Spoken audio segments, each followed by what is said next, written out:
Hello aspirants. आज हम लोग अपने संविधान के बारे में इस कड़ी अध्याय में पढ़ेंगे और जो प्रत्येक गवर्नमेंट एग्ज़ाम्स और विश्वविद्यालय के एंट्रेंस में अक्सर यहाँ से प्रश्नों की आने की प्रायिकता बहुत ही ज़्यादा होती है। इन प्रश्नों को पढ़ते वक्त हमें कॉन्स्टिट्यूशन को मेमोराइज करना बहुत ही कठिन कार्य है, लेकिन एक अच्छी अंडरस्टैंडिंग और प्लानिंग से अगर आप इसको पढ़ेंगे तो यह आपको बहुत अच्छे तरीके से याद हो जाएगी। आज हम आपको न्यायपालिका पढ़ाएंगे। जैसे कि आपको मालूम है कि हमारे देश के, जिसे हम लोग संघ व राज्यों का संघ बोलते हैं, और उसके क्रियान्वयन करने के लिए उसमें एग्जीक्यूटिव और लेजिस्लेटिव का रखवाला जिसे कहा जाता है, उसे करने के लिए जो हमारे लिए है वो हमारी संघ की न्यायपालिका है। और यह भारत की न्यायपालिका होती है, जिसका शीर्षक आप भाग 5 में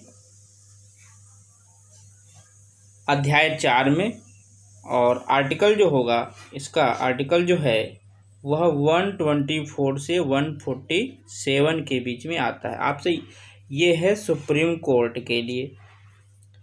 आपसे डायरेक्टली क्वेश्चन यही छोटे एग्जामों में पूछ लिया जाता है कि सुप्रीम कोर्ट जो है वो संविधान के किस अनुच्छेद से, किस भाग से, किस अध्याय, तो डीपली हो गया, लेकिन ये जब लीगल स्टडीज़ के बीच में आएगा तो वहाँ भी पूछा जाएगा कंपल्सरी। तो मैं यहाँ ये कहना चाह रहा था कि आपको यह आर्टिकल 124 तो 147 कैसे याद, इसको समझेंगे कैसे। ये हमारे जो न्यायपालिका है, इसके लिए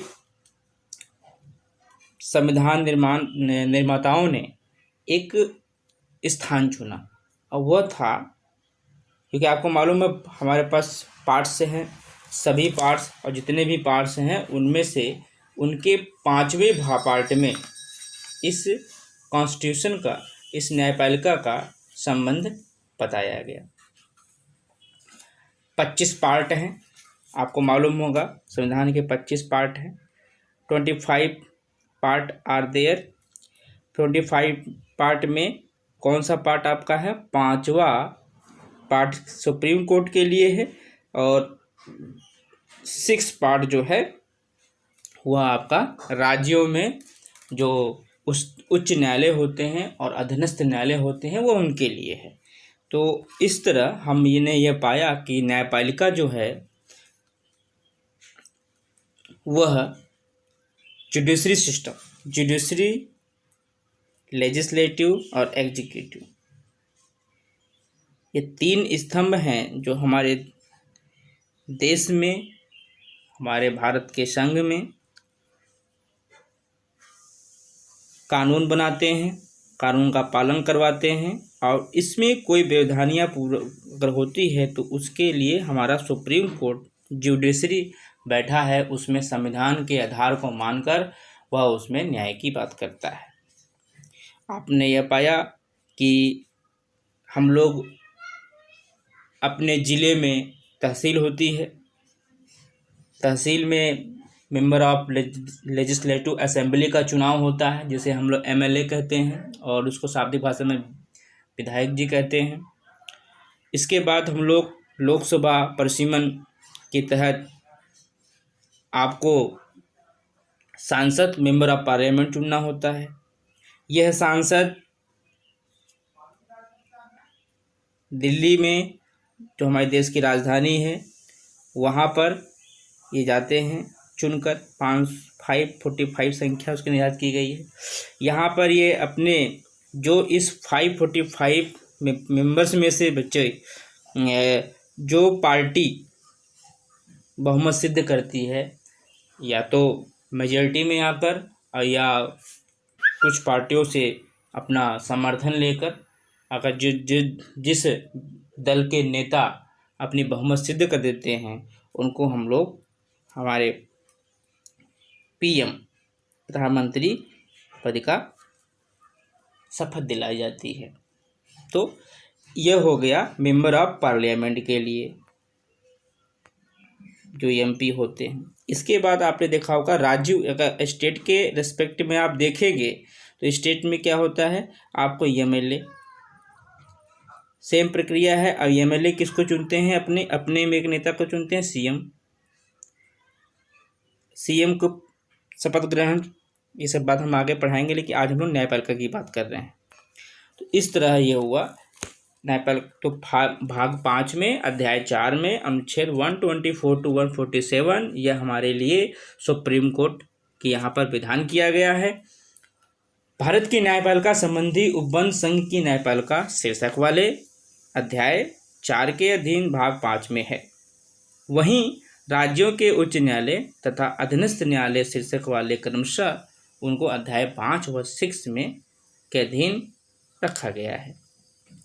अब यहाँ पे हम कुछ अपनी तुलना अमेरिका सिस्टम से करते हैं, क्योंकि संघ की परिभाषा वहीं से ली गई थी, अमेरिका। तो अमेरिका में क्या क्या है, जो अमेरिका का सिस्टम है वो भारत में नहीं है। देखिए, अमेरिकी जो जैसी अन्य संघात्मक प्रणालियों की भांति हमारे यहाँ संघ तथा राज्य के न्यायालयों के अलग अलग अधिक्रम नहीं हैं। भारत एक समूचा गणराज्य है जिसके लिए एक एकीकृत न्यायिक प्रणाली रचित की गई थी और यहाँ पर न्यायालयों का एक अधिक्रम है। लेकिन सुप्रीम यूएसए में क्या है, एक अलग अलग सिस्टम है। तो भारत के सर्वोच्च तथा चोटी के न्यायालय के रूप में उच्च न्यायालय माना गया है। यह आप देखिए, सुप्रीम कोर्ट जो है, सुप्रीम कोर्ट ऑफ इंडिया, यह यूनियन, संघ व स्टेट्स राज्यों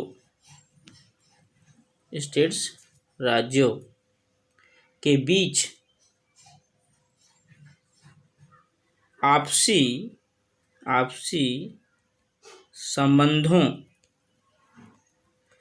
आपसी संबंधों के मामले के निपटारे के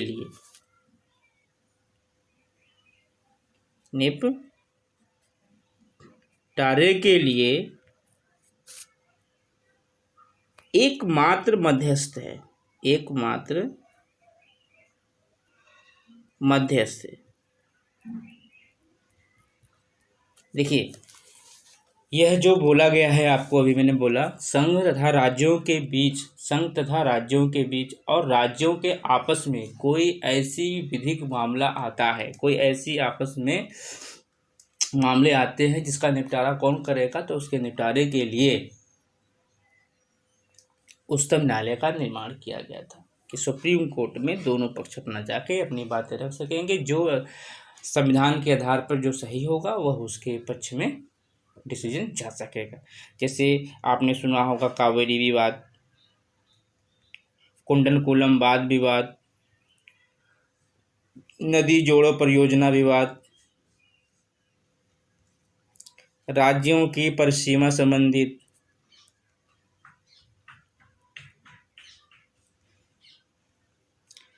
अभी जो हाल ही में लेटेस्ट एग्जाम्पल ले रही CAA,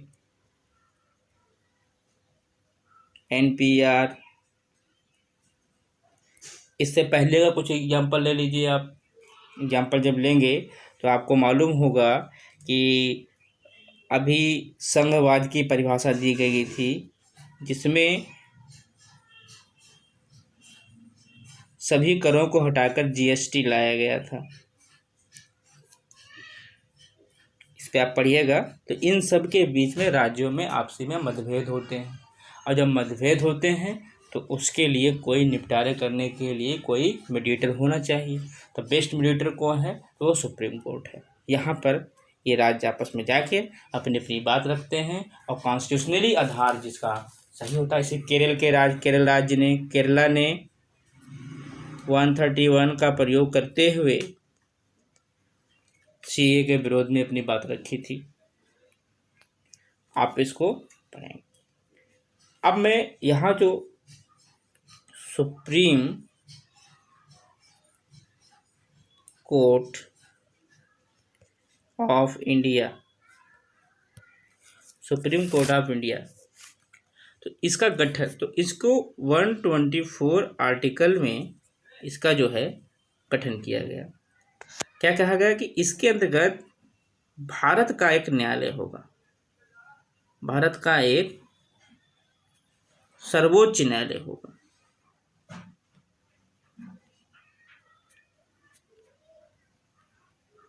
न्यायालय होगा।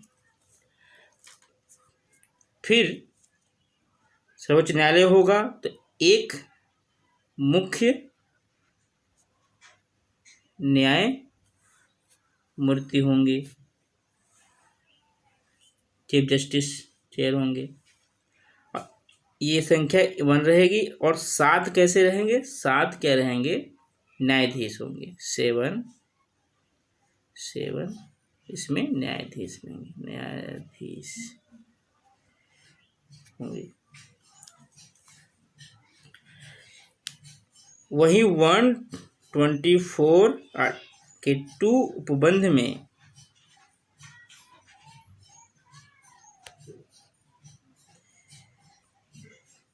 यह बात कही गई कि राष्ट्रपति उच्चतम न्यायालय के और राज्यों के उच्च न्यायालयों के ऐसे न्यायाधीशों से परामर्श करने के बाद जिनसे वह परामर्श करना उचित समझेगा, उच्चतम न्यायालयों के लिए सभी न्यायाधीशों की नियुक्ति करेगा। देखिए, अब इसमें जो सभी न्यायाधीश जो होंगे,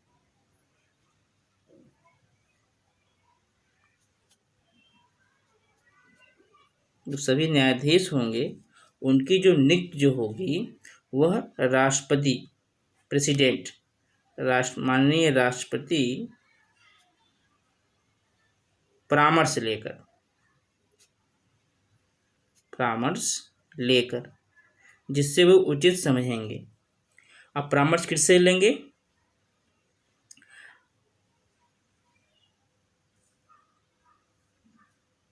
किसके लेंगे?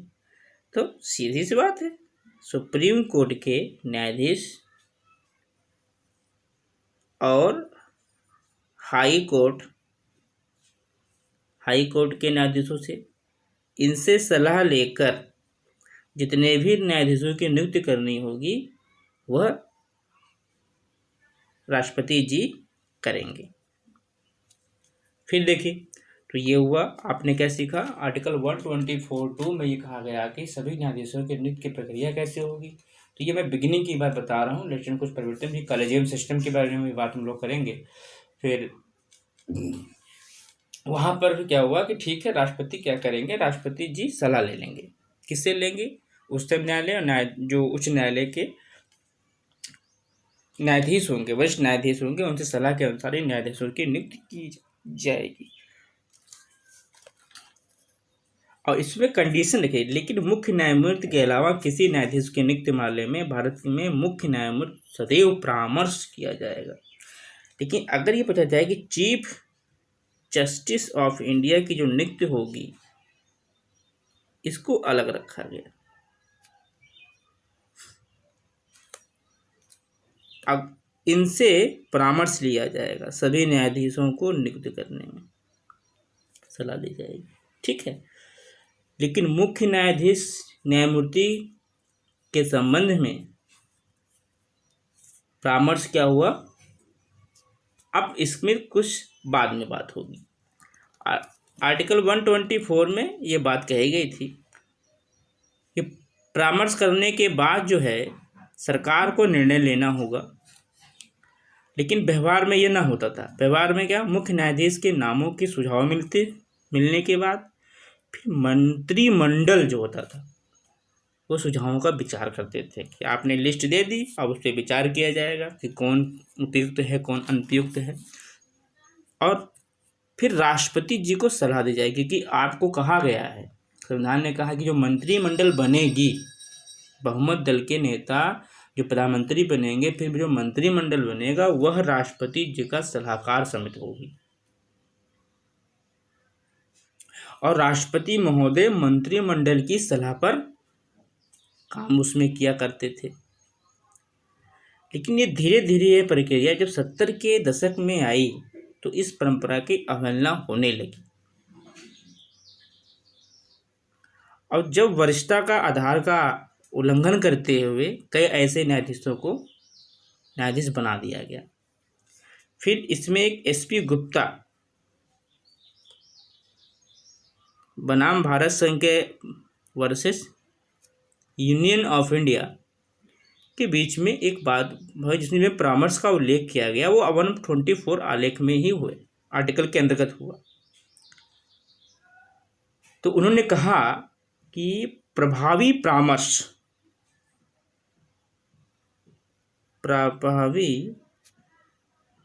परामर्श और विचारों के आधार पर विचारों के आदान प्रदान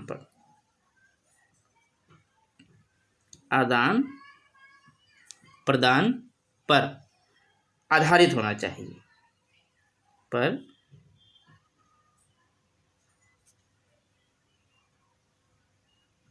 आधारित होना चाहिए।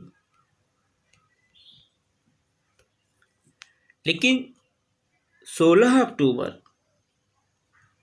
1993 में जब सुप्रीम कोर्ट में के द्वारा advocates on record association advocates on record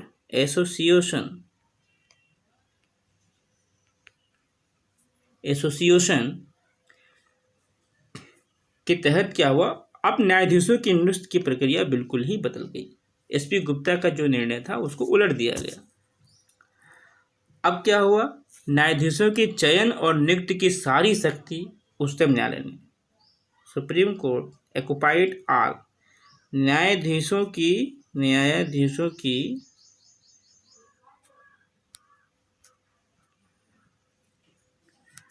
नियुक्ति की चयन व नियुक्ति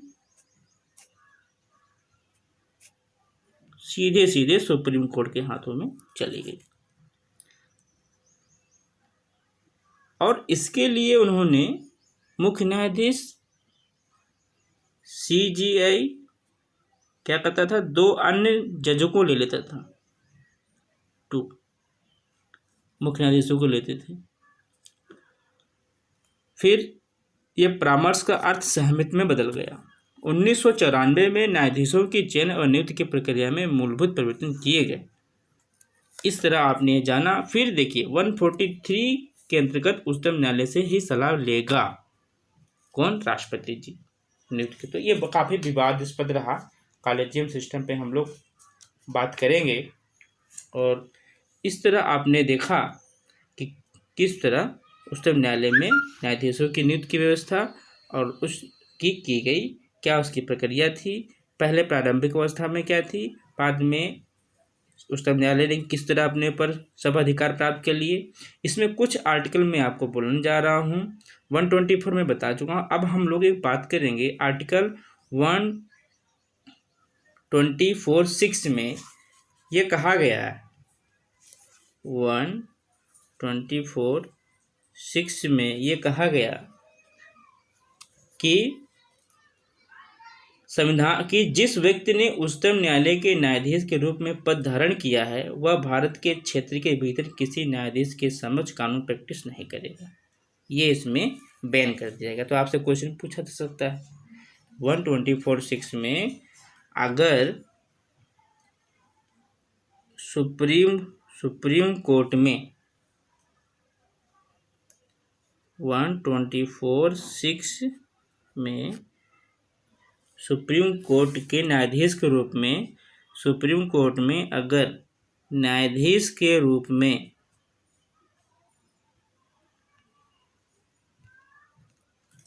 में आपने कोई पद धारण किया है तो वह प्रैक्टिस नहीं कर सकता।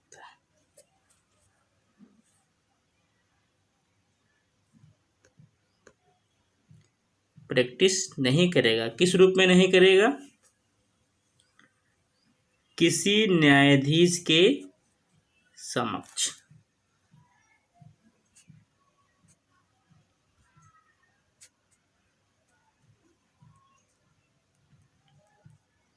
किसी न्यायाधीश के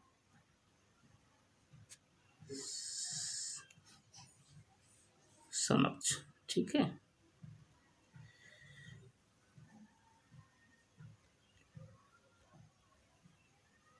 समक्ष। अब आर्टिकल देखिए जो आपके एग्जाम में इंपॉर्टेंट है, वेतन। तो 125 में उच्चतम न्यायालय की वेतन की बात की गई। न्यायाधीशों की, उच्चतम न्यायालय के लिए न्यायाधीशों को वेतन की बात की गई जो संसद के निधि से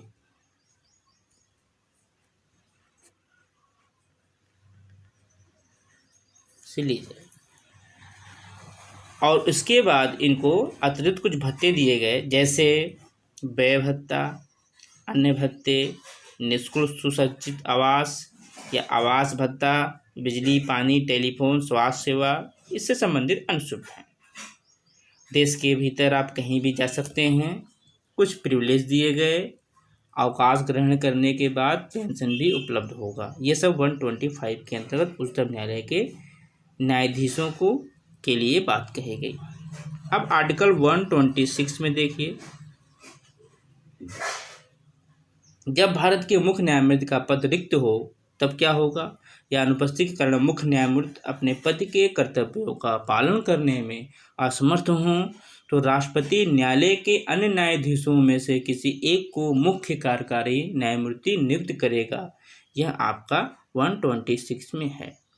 देखिए, मान लीजिए मुख्य न्यायमूर्ति पद रिक्त हो, या जब वो अनुपस्थित हों, या जो मौजूद भी हों तो वो अपने पद के कार्यभार न कर पा रहे हों, असमर्थ हों, तो राष्ट्रपति जी क्या करेंगे? किसी अन्य न्यायाधीशों में, जितने न्यायाधीश हैं उनमें से किसी एक को मुख्य कार्यकारी नियुक्त कर सकते हैं। आर्टिकल 126 बहुत इंपॉर्टेंट है, कई बार एग्जाम में पूछा गया है। अब इसके बाद उच्चतम न्यायालय का न्यायाधीश होने की योग्यता क्या होगी? उच्च न्यायालय के किसी सेवानिवृत्त न्यायाधीश को उतनी अवधि के लिए जितनी वो आवश्यक समझेंगे उच्चतम न्यायालय के न्यायाधीश के रूप में पद धारण करने तथा कार्य करने के लिए आमंत्रण कर सकते हैं। राष्ट्रपति की सलाह पर ही होगा। ये सहमति के अनुसार ही होगा। 127 to 128 आर्टिकल में ये बात कही गई है।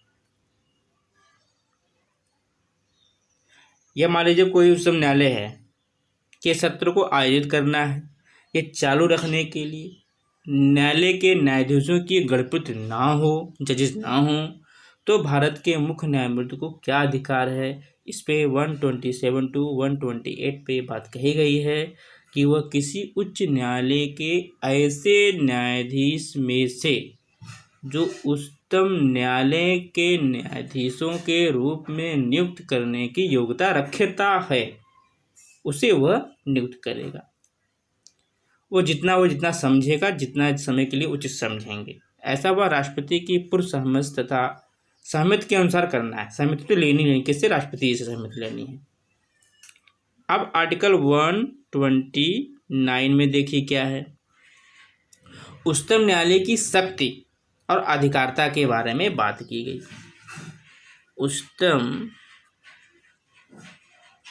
न्यायालय की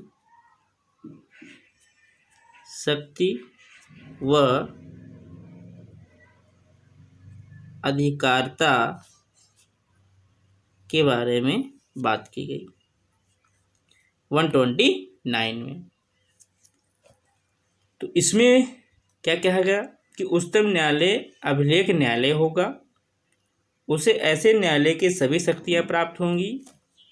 यह न्यायालय देश की सर्वोच्च न्यायालय है उसकी कार्यवाहियों, कार्यों तथा निर्णयों के अभिलेख रखे जाएंगे, ताकि कानून क्या है, अगर ज़रूरत पड़े तो उसे साक्ष्य के रूप में लेकर अपना अक्षय स्मृति भंडार बना रहे। अब आपके दिमाग में अभिलेख न्यायालय ये डिस्टर्ब कर रहा होगा, मैं बताता हूँ क्या अभिलेख न्यायालय ये क्या है।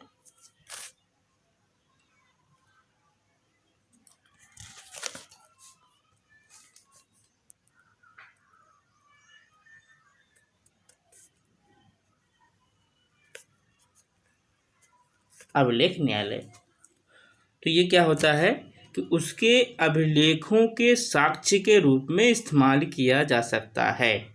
किसी न्यायालय में उनकी प्रामाणिकता को चुनौती नहीं दी जाएगी। ये होता है अभिलेख न्यायालय में जो संरक्षित है जो अभिलेख, उसको हम लोग न्याय के उसमें हम लोग साक्ष्य के रूप में यूज कर सकते हैं, और उस साक्ष्य के रूप में यूज करने पर कोई भी इस पर कोई टिप्पणी करने का अधिकार नहीं है। अब आपको मोस्ट पॉपुलर आर्टिकल के बारे में बताना जा रहा हूँ जो एग्जाम में आना ही आना है, यह ध्यान रखें। 131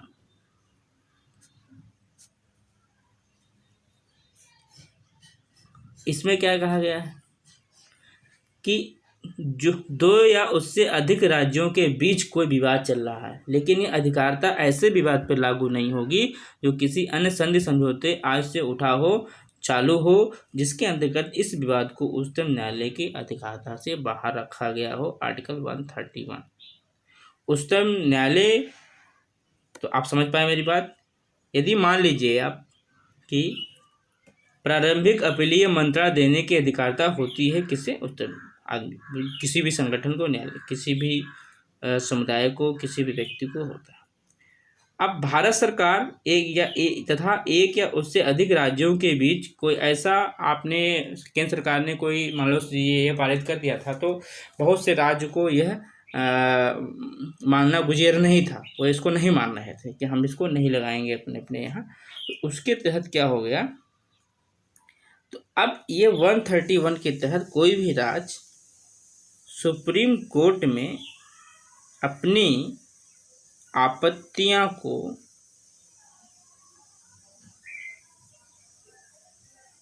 दर्ज करा सकता है, लेकिन सुप्रीम कोर्ट तभी कोई निर्णय लेगी जब उसको लगेगा कि हाँ ये मुझे लेना चाहिए। ऐसा तो नहीं है कि न्यायालय की अधिकारिता से बाहर रखा गया। उच्चतम न्यायालय की अधिकारिता को कतिपय अन्य मामलों में भी अलग रखा जा सकता है। अब मान लीजिए कुछ चीज़ें उच्चतम न्यायालय की अधिकारिता में नहीं हैं। अनुच्छेद 262 कहता है कि कुछ चीज़ें नहीं, जैसे कि जल का विवाद, ठीक है, राज्यों के बीच जल का विवाद 262, वित्त आयोग के सौंपे गए मामले अनुच्छेद 280, संघ और राज्यों के बीच कतिपय खर्चों तथा पेंशनों का समायोजन अनुच्छेद 290। ये सब कुछ चीज़ें हैं जो उच्चतम न्यायालय की अधिकारिता से बाहर रखी जा सकती हैं। अच्छा, आर्टिकल 290 क्या कहता है, तो संघ और राज्यों के बीच कतिपय खर्चों और पेंशनों का समायोजन अनुच्छेद 290 में होगा। अनुच्छेद 131 के अधीन कोई राज्य उच्चतम न्यायालय के सामने भारत सरकार से हर्जाना वसूल करने का दावा नहीं कर सकता।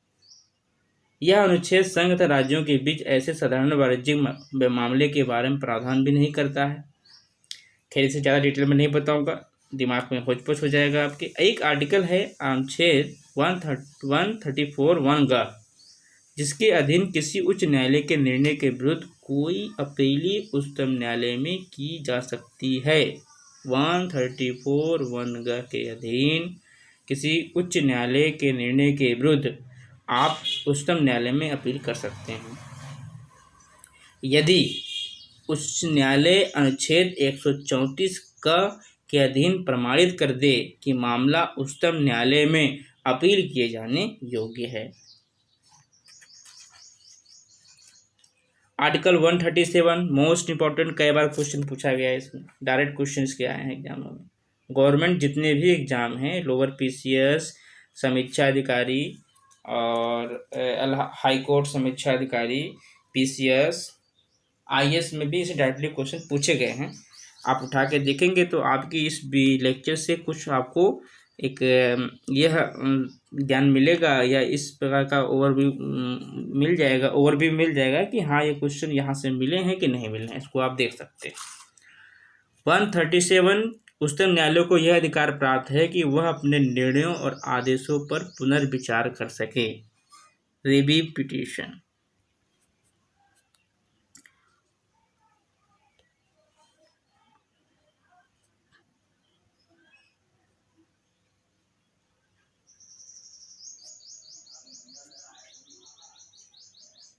पुनर्विचार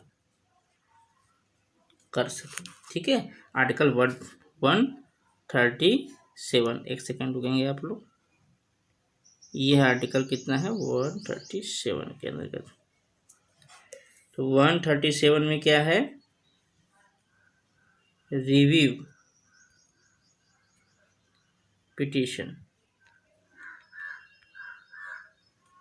अर्थात सुप्रीम कोर्ट के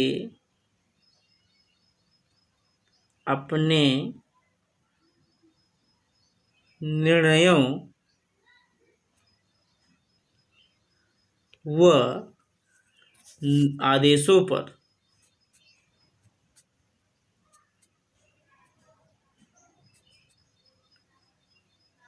पुनर्विचार 137 का। इस तरह हमने कुछ महत्वपूर्ण अनुच्छेदों को पढ़ा और उनको देखा। इसके यह सुप्रीम कोर्ट के डिसीजन के लिए बहुत आर्टिकल हैं, 145, 146 है। फिर हम आर्टिकल 13 के बारे में पढ़ेंगे। न्यायिक पुनर्विलोकन के बारे में थोड़ा अध्ययन करना पड़ेगा। अनुच्छेद 226 क्या है? राज्यों के लिए है। 13(2), 13(4), 226 ये बहुत महत्वपूर्ण है आपके एग्जामों के लिए। हम लोग नेक्स्ट वीडियो में देखेंगे। धन्यवाद।